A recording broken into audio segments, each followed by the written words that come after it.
Welcome, I'm Victoria of Estrellita Royalty Astrology. Thank you to those who tuned in to the first episode in the series on the full moon in Capricorn. In the last episode, I broke down the specifics of that full moon chart. And today I'm going to get into some prior dates connected to that full moon cycle. I personally always love doing this as it can offer insight into an unfolding cycle or story. I'm also, as I mentioned in the previous video, searching for a name for this show. While the astro business is Estrellita Royalty Astrology, I'm still figuring out what we can call the show. So if you have any ideas, please let me know in the comments.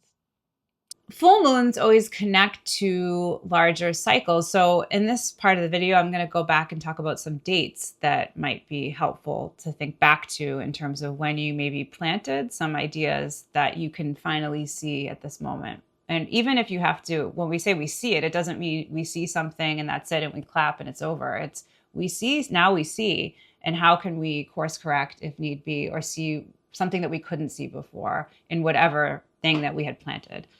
So let's connect first. We're going to, again, situate this full moon. We're going to connect the full moon that's, again, I've been talking about on June 29th to some other dates to see if this can help you locate yourself in this full moon story. So the first is to think back to 2 weeks ago. What did you plant at the new moon in Gemini? Can you see anything more clearly as it connects to that sense of restructuring of how you offer and communicate care to yourself, your loved ones, or your community? And as a reminder, that new moon was ruled by Mercury in Cancer, which is now retrograde. So I had spoken about that in the first video about how that was sort of a big theme that's going to carry through the summer as well, that communicating care piece.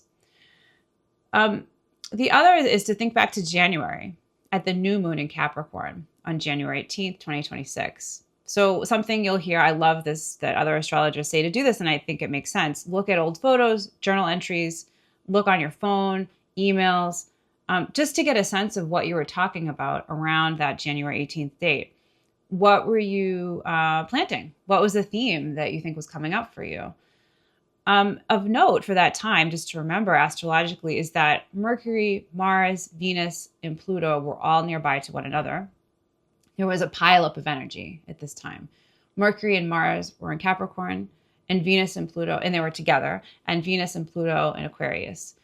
It was a time, because of Mercury, how we think, Mars, how we want to act, a time of wanting to align our actions with our thinking.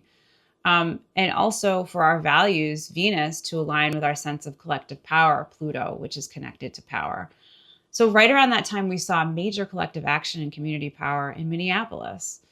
At the time, the sun and moon were at 28 degrees Capricorn, and those are sort of the final degrees of the sign. And they were making a deal. They're connecting with Saturn, the Saturn-Neptune conjunction, which was about to go exact in February. And most likely, if you follow astrology, you heard astrologers talking about the Saturn-Neptune conjunction, because it's a major, major cycle that has a 36-year cycle. And anyways, that Saturn-Neptune conjunction made it probably ripe for that kind of collective action. The idea with the Saturn-Neptune conjunction is that it makes us maybe question reality a little bit. What was real had the possibility to dissolve, and what wasn't real prior all of a sudden maybe seemed tangible. So Saturn governs all that is real and concrete and tangible, the time-tested structures of our society, whereas Neptune governs all that is ethereal, our dreams, our high ideals, illusions, delusions. And it's also, when we think about it, the beginning of reality. The beginning of reality always begins with a dream or an ideal before we can birth it into the world. There was an opportunity for that energy of wanting our actions, like I was mentioning in that new moon chart, to align with our thinking and also our values alongside a higher sense of purpose, structure, and higher ideals. We also saw themes of sacrifice, which can be associated with Neptune. People, in many cases, sacrificed their lives as they came into contact with state-sanctioned violence. The sun and moon were also trining and connecting with Uranus and Taurus. So the trine is a 120-degree connection. It's strong. It's an easy it's an easy way for two planets to connect. So that sun and moon connecting with Uranus and Taurus, Uranus governs the unexpected and anything out of the box. So it maybe made it more possible for us to try new pathways and take new risks. And that made it also maybe more possible, in addition to all of the other transits that I mentioned, to see the unexpected. So again, what was going on January 18th, 2026 that you set in motion? Can you connect it to something that is coming to its full bloom right now? How does what was coming up for you still play out now? What can you see now connected to all of that you couldn't see then? One other date to think back to is the new moon in Capricorn on December 30th, 2024. It was at a similar degree to this current full moon. So we'll activate literally the same part of your chart. This new moon on December 30th, 2024 was at 9 degrees Capricorn, while this one is at 8. This one, like the new moon in Capricorn in January of this year, was ruled by Saturn because it's in Capricorn. Saturn in Pisces, that's where it was at the time, was squaring Jupiter in Gemini and Mercury in Sagittarius. Jupiter was in Mercury's home sign of Gemini, and Mercury was in Jupiter's home sign. This is called a mutual reception. And basically what that means is that Jupiter likes to think big. Again, like I was saying, make meaning. It was in the sign that was getting curious about all the details, which is a little uncomfortable for it.